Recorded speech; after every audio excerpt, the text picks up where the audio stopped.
자, 오늘은 나팔절의 세 번째 시간입니다. 나팔절의 의미에 대해서 지난 시간부터 알아봤는데 오늘은 그 나팔절이 우리에게 주는 영적 의미가 무엇인가 할 때 나팔절은 나팔 소리를 통하여 하나님의 백성을 다시 모으시는 날이라는 의미가 있습니다. 하나님이 그의 특별한 목적을 위해서 자기 백성을 온 세상 가운데서 불러 모으시는 날이 바로 나팔절로부터 시작되어진다는 것입니다. 엄밀한 말에서 이야기한다면 나팔절부터 시작되어서 대속죄일 욤키푸르 시간에 끝나는 것이 바로 하나님의 모으시는 일입니다. 자, 하나님께서 그의 백성을 모으시는 것은 목적이 있습니다. 그 목적이 뭘까요? 첫 번째는 구원을 주기 위한 것입니다.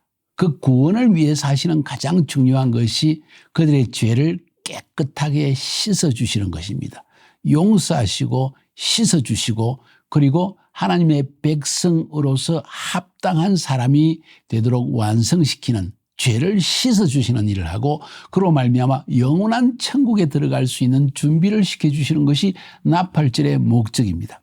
그래서 하나님은 나팔 소리와 함께 마지막 나팔 소리와 함께 이 나팔 소리를 울려 퍼지게 하면서 온 세상에 흩어진 자기 백성을 불러 모으시고 그리고 그 백성들을 깨끗하게 죄를 씻어서 하나님의 나라에 들어가는 합당한 백성이 되게 하신다는 것입니다.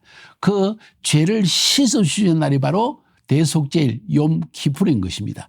그래서 마지막 나팔 소리와 함께 하나님은 모으기를 시작하시고 마지막에 큰 나팔을 불어서 그 하나님의 백성들을 씻어주시는 일을 행하십니다. 그 마지막 나팔과 큰 나팔 사이에 하나님은 이 하나님의 백성을 모으시는 일을 행하신다. 그래서 이것을 바로 나팔절로부터 대속죄일 사이에 일어나는 하나님이 모으시는 역사에 대해서 말하고 있는 것입니다. 이 시즌의 핵심적인 것은 나팔이 울려 퍼진다는 것입니다. 전 세계에 나팔 소리가 울려 퍼집니다. 나팔은 경보라고 이야기했습니다. 나팔은 하나님께서 하실 일에 대한 계시를 들려주시는 것입니다. 어떤 계시입니까? 곧 메시아가 온다. 자신을 준비하라. 회개로 준비하라. 내가 내 백성을 모을 것이다. 온 열방 사람들을 모아서 어떤 사람은 심판하고 어떤 사람은 영원한 천국으로 들어감을 얻게 할 것이다. 모으시는 날이다. 그래서 이 나팔절의 가장 중요한 의미 중에 한 가지가 하나님이 자기 백성을 모으시기 시작하신다 하는 것이 바로 나팔절의 중요한 의미라는 것입니다. 자, 그러면 누구를 모으실까요? 물론 하나님의 백성이지요. 그런데 우리가 잘 생각해 보면 하나님의 백성은 두 가지를 생각해 볼 수 있습니다. 하나는 구약시대에 하나님께서 애굽에서 종살이하는 히브리 민족을 구원하여 내어서 그들을 시내산에서 언약을 맺어서 자기 백성이 되게 했습니다. 이스라엘입니다. 유대인들입니다. 하나님 마지막 때 그 유대인들을 다 모으시겠다는 약속을 한 가지 하고 있습니다. 자, 누구를 모은다고요? 이스라엘을 모으신다는 것입니다. 유대인을 모으신다는 것입니다. 열방 가운데 디아스포라로 흩어져 있는 유대인들을 다 모아주신다는 것입니다. 그게 첫 번째입니다. 두 번째는 누구를 모을까요? 예수 믿는 하나님의 백성을 모으십니다. 어디로 모으실까요? 구름 위로 끌어올려서 모으신다고 성경은 데살로니가전서에서 이야기하고 있습니다. 자, 잘 이해가 되시죠? 나팔절의 시즌으로부터 시작되는 나팔 소리가 욤키푸르 시즌까지 계속되어지는데 저는 이것을 나팔절 시즌이라고 이야기합니다. 그 시즌에 일어나는 중요한 일이 하나님이 자기 백성을 모으신다는 거예요. 그 모으시는 징표로서 첫 번째 일어난 일이 온 열방 가운데 디아스포라로 흩어진 유대인들 이스라엘을 모으시는 일을 행하실 것이고 그 마지막 쯤 해가지고 열방 가운데 예수 믿는 하나님의 교회 그리스도의 신부를 공중으로 모아서 휴거케 해서 신랑된 예수님과 혼인잔치를 맺게 하는 이 모으시는 일. 그래서 이 모으시는 일은 완성되어지는 것입니다. 자, 성경에 그런 일이 기록되어 있죠.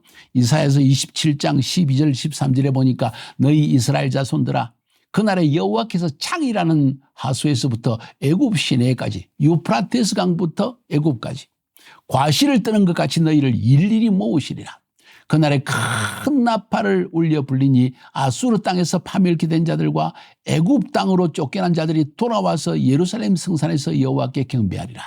그 당시의 세계관으로 아수르와 애굽하면 전 세계입니다. 온 세상에 흩어진 자기 백성들을 불러 모아서 예루살렘 성산에서 하나님을 경배하게 하는 일이 날 것이다. 그래서 이 말씀을 믿고 지금도 예루살렘에 무너진 그 자리에 제3성전을 짓기 위해서 유대인들은 또 많은 준비를 마치고 있다고 하는 이야기를 우리는 듣고 있습니다. 동일한 이야기로 하나님은 에스겔 선지자를 통해서도 이 일을 약속하십니다. 에스겔 37장에서 마른 뼈와 같이 완전히 흩어져 죽게 되어진 소망이 없는 더 이상 나라가 설 수 없다고 생각한 열방 가운데 2000년 동안 흩어진 이스라엘 백성들을 하나님이 모아주시겠다 하는 일이 에스겔 37장에 기록되어 있고 38장, 39장에 이렇게 모아진 이스라엘 백성들이 열국이 침공하는 이야기가 들리는데 그 에스겔 39장 마지막에 25절부터 29절까지 해서 이렇게 주님은 말씀하십니다. 그러므로 주 여호와께서 이같이 말씀하셨느니라. 내가 이제 내 거룩한 이름을 위하여 열심을 내어 야곱의 사로잡힌 자를 돌아오게 하며 이스라엘 온 족속에 사랑을 베풀지라. 그들이 그 땅에 평안히 거주하고 두렵게 할 자가 없게 될 때 부끄러움을 품고 내게 범한 죄를 뉘우치리니 욤키푸르 대속죄일 전에 회개하는 때가 온다는 거죠. 내가 그들을 만민 중에서 돌아오게 하며 모으신다는 것이죠. 적국 중에서 모아내어 많은 민족이 보는 데서 그들로 말미암아 나의 거룩함을 나타낼 때라. 전에는 내가 그들이 사로잡혀 여러 나라에 이르게 하였거니와 옛날에는 심판에서 바벨론의 포로 그리고 아수르의 포로 로마 시대에는 또 전 세계의 포로로 흩어져 나가게 했지만은 후에는 내가 그들을 모아 고국 땅으로 돌아오게 하고 그 한 사람도 이방에 남기지 아니하리니 한 사람도 유대인이 남지 않겠다. 그들이 내가 여호와 자기들의 하나님인 줄을 알리라. 내가 다시는 내 얼굴을 그들에게 가리지 아니하리니 이는 내가 내 영을 이스라엘 족속에게 쏟았습니다. 주 여호와의 말씀이니라.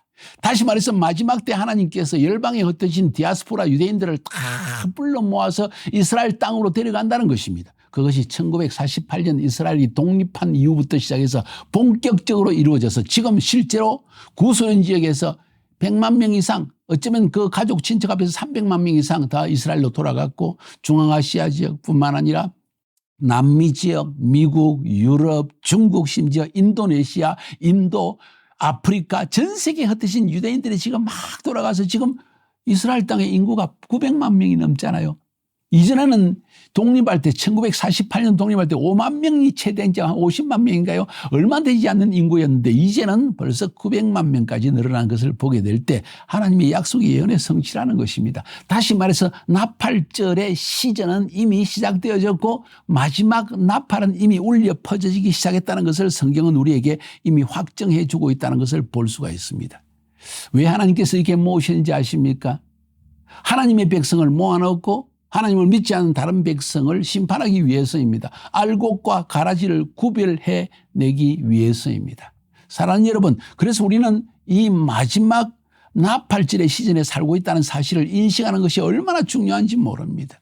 자, 그래서 하나님은 자기의 택한 백성 유대인들을 마지막 때 다 불러 모으겠다고 했습니다. 그것이 실제로 알리야라는 운동을 통해서 전 세계에 흩어진 유대인들의 귀한 운동이 지금도 계속되고 있는 것이죠. 언제 완성될까요? 나팔절의 시즌이 끝나갈 점에 욤키푸르 시즌이 다가오면 끝날 것입니다. 그리고 큰 나팔 소리가 울려 퍼지면서 성전문이 쾅 닫히면서 이제 더 이상 구원받을 길이 사라지는 그런 때가 온다는 것이요. 특별히 유대인들에 대한 이야기입니다. 자, 그것이 첫 번째. 하나님이 모으신다. 누구를? 유대인들을 전 세계에서 이스라엘을 모으신다. 이것은 육체적으로 실제적으로 역사적으로 현실적으로 지금 이루어졌고 또 이루어지고 있습니다. 두 번째, 또 누구를 모으시는가요? 하나님 믿는 성도들, 총체적으로 말하면 교회를 하나님이 모으신다. 어디로 모으신다고요? 공중의 구름 위로 끌어올려 모으신다. 데살로니가전서 4장 16절부터 18절까지 주께서 호령과 천사장의 소리와 하나님의 나팔로, 이게 바로 마지막 나팔 소리입니다. 신이 하늘로 쫓아 강림하시리니 그리스도 안에서 죽은 자들이 먼저 일어나고 그 후에 우리 살아남은 자도 저희와 함께 구름 속으로 끌어올려 공중에서 주를 영접하게 하시리니 그리하여 우리가 항상 주와 함께 있으리라. 그리하여 우리가 항상 주와 함께 있으리라. 무슨 이야기입니까? 하나님이 하실 구속의 일이 끝났다는 거죠.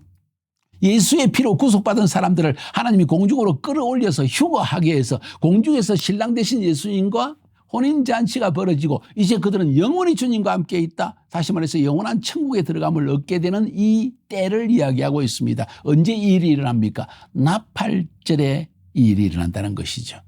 그래서 우리는 대개 성경 연구를 통해서 깨달은 건 그 시와 그 때, 몇 년, 몇 월, 며칠은 아무도 알지 못합니다. 그러나 그 시즌은 알고 있는데 언제 주님이 재림하시느냐? 언제 주님이 공중으로 재림하셔서 교회를 휴거해서 끌어올려서 공중에서 혼인잔치가 이루어질 것인가? 그것은 바로 나팔절의 시즌이라는 것을 우리가 알 수 있습니다. 그러니까 가을 시즌이 되겠죠.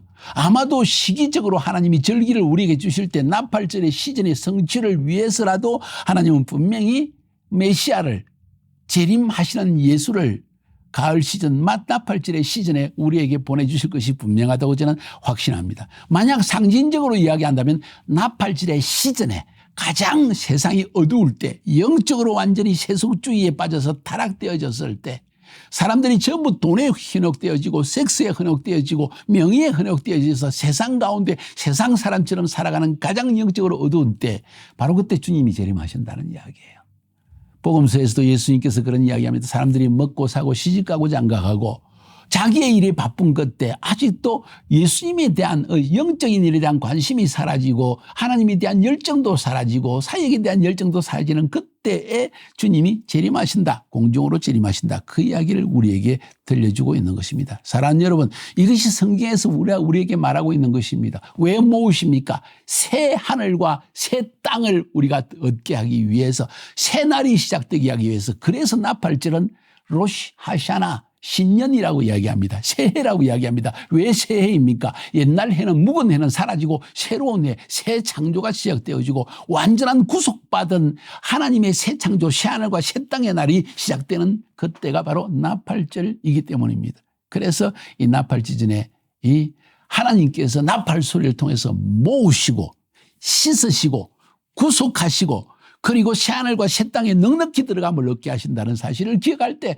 우리는 얼마나 감사하지 않을 수가 없고 오늘 이 날을 소망하며 기대하며 살아가는 것입니다. 비록 우리는 세상 가운데 어둠이 있고 많은 곤란함과 우겨싸움과 괴롭힘과 두려움과 염려가 있지만은 우리에게 한 가지 분명한 소망은 우리가 넉넉히 하나님의 나라에 들어감을 얻는 하나님의 백성이 되어졌다. 하나님이 우리를 나팔 소리로 부으실 때, 부르실 때, 모으실 때 우리가 그 나팔 소리에 끌려서 하나님의 영원한 천국에 넉넉히 들어감을 얻는 하나님의 백성이 되었다는 사실, 이것이 우리에게 큰 기쁨이 되어지는 것입니다. 이것이 나팔절의 두 번째 의미입니다. 첫 번째 의미는 뭐라 그랬죠? 왕이 오시는 때이다. 두 번째는 그 왕이 자기 백성을 모으시는 날이다.